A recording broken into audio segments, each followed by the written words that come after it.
Today we dive into a serious topic that haunts my square-shaped nightmares. What if you were born in Minecraft? Sounds like fun, right? False. It looks like a pixelated paradise from the outside. But believe me, this is a survival horror game disguised as a children's sandbox. Buckle up and get ready for chaos. You're dropped into the world naked and confused. Let's start with day 1. You spawn into the world with absolutely nothing. No clothes, no tools, no instruction manual, not even a pair of starter pants to maintain some dignity. Just you, the wilderness, and an overwhelming sense of confusion. You don't remember being born, but congratulations. You've been unceremoniously plopped into a strange, blocky reality with no memory, no plan, and no context. You don't even know what a creeper is yet. You haven't earned that trauma. One minute you're just chilling in the cosmic void, probably vibing to lo-fi beats, and the next, BAM!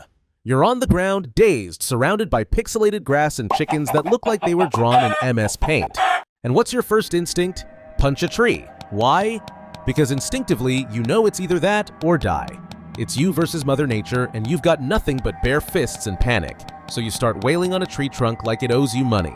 No axe, no gloves, just full caveman mode. It takes about 40 seconds of aggressive slapping before a single block of wood pops off like it's doing you a favor. You don't even know what you're doing with it yet. You just know it might help you survive the night. Speaking of trees, why is this your first mission? Why is punching a tree your gateway to modern civilization? Here you are, naked, alone, punching hay into an oak like a deranged lumberjack out for personal revenge. There are cows looking at you like, what's wrong with this guy? You've only been alive for a minute and already you're acting like you belong in Block Edition.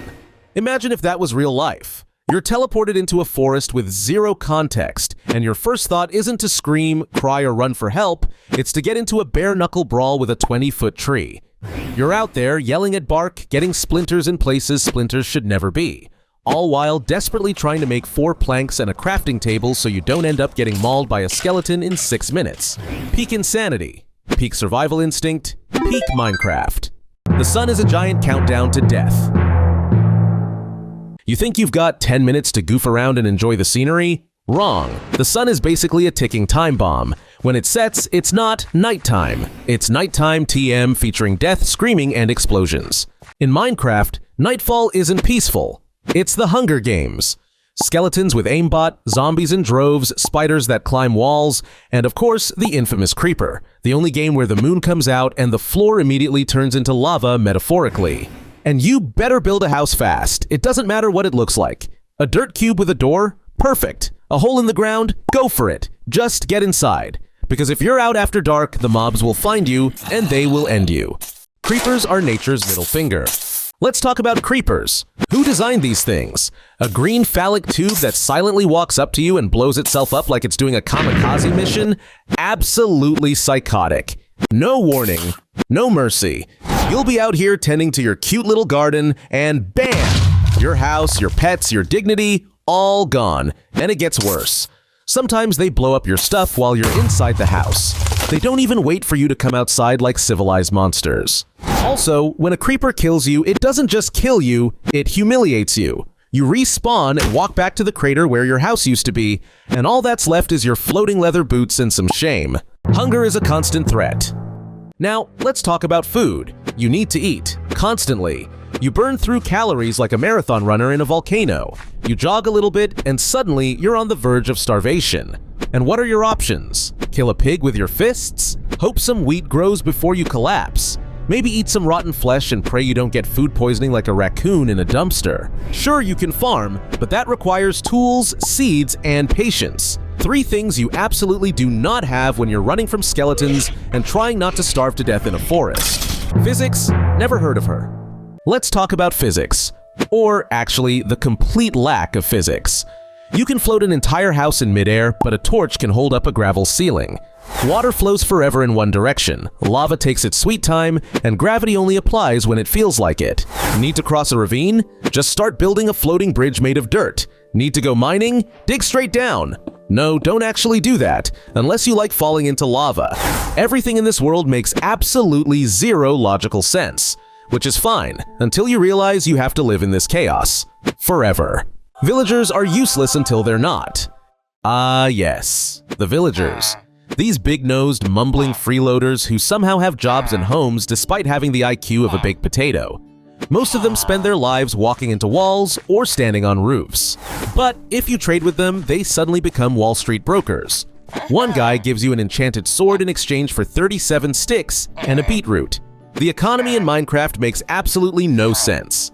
Also, they sleep in beds you built, eat food you farmed, and somehow judge you for not wearing pants. Rude. The Nether is basically Hell's basement. Okay, let's say you're surviving. You've got a decent base, some armor, maybe even a pet chicken, and then you make the mistake of entering the Nether, aka Hell 2.0. Lava everywhere. Screaming sky jellyfish shooting fireballs. Zombie pigmen that will swarm you if you so much as sneeze in their direction. And the worst part? Everything wants you dead and nothing wants to explain why. You walk 5 blocks in the wrong direction and end up lost for eternity. You fall into lava once and your diamond armor becomes a spicy memory. It's like going on vacation to Mordor with no return ticket. Death means losing everything. Let's not forget the biggest insult. When you die, you drop all your stuff. Everything. Imagine dying in real life and your soul just stands there watching your wallet, your phone, and your pants explode out of your body like confetti. And you've got 5 minutes to get back before it all disappears. Like a sick joke. You finally got full enchanted diamond gear after grinding for 12 in-game days, and now it's gone because a creeper photobombed your mining trip. You respawn in your sad little bed, weaponless and emotionally destroyed. Endermen are tall, angry men who hate eye contact. These guys. Oh boy. Imagine just walking around enjoying the night sky and then, oops, you accidentally looked at an 8-foot-tall stick figure in the face. He screams like a demonic fax machine and teleports around to ruin your life. You can't run, you can't hide, you just have to fight. And the worst part? You didn't even do anything wrong. You just made eye contact. That's it. In Minecraft, mutual gaze equals Mortal Kombat. Romantic. You're somehow immortal, but it still sucks. You never age, never get older, never die of natural causes. Immortality sounds cool until you realize you're stuck in a looping cycle of building, dying, rebuilding, and running from exploding vegetables. You'll live forever, but not peacefully. You'll spend eternity getting blown up, chopped down, starved, and set on fire. Over and over. Forever. This isn't a life. It's punishment in 16-bit form. Weather changes mean immediate panic. Rain? Annoying. Thunderstorms? Terrifying. In real life, lightning is rare. In Minecraft, it's just the world's way of saying screw you. Zombies and skeletons catch fire in the sun, but rain saves them. Great. Thanks, rain. And lightning? It turns pigs into zombie pigmen and villagers into witches. You thought real climate change was bad? And don't even get me started on snow biomes. Ever tried farming wheat when everything is frozen? It's like trying to grow corn in a freezer. The end is just a giant dragon fight. Let's say you survive everything and make it to the end. Congrats! Your reward? A black void full of teleporting freaks and one massive angry dragon. And guess what? You don't get a lightsaber or a mech suit. No. You get your usual janky bow and maybe some beds you're supposed to explode as a combat strategy. I'm sorry, what? This is how the universe ends. Not with a bang, but with you spam-clicking a dragon while hoping your pixel legs don't get yeeted into space. Pets are cute, until they die tragic deaths. You finally tame a dog. You name him Biscuit. He follows you everywhere, barks at creepers, and is the only source of love in your cold, blocky life. And then, he dies. Either by lava, a skeleton horde, or because you accidentally smacked him with a sword while fighting a zombie. Minecraft pets are heartbreak fuel. You will bond with them, and they will die. Repeatedly. You think you're tough, but you'll cry. Every time. So yeah, being born in Minecraft? Absolute nightmare fuel. It might look like a cozy little pixel world, but the second you step in, it becomes a survival simulator built by a sadist with a god complex. But hey, at least you can punch trees. Don't forget to like, subscribe, and comment below. Would you survive being born in Minecraft, or would a creeper take you out in the first 5 minutes? Life is good.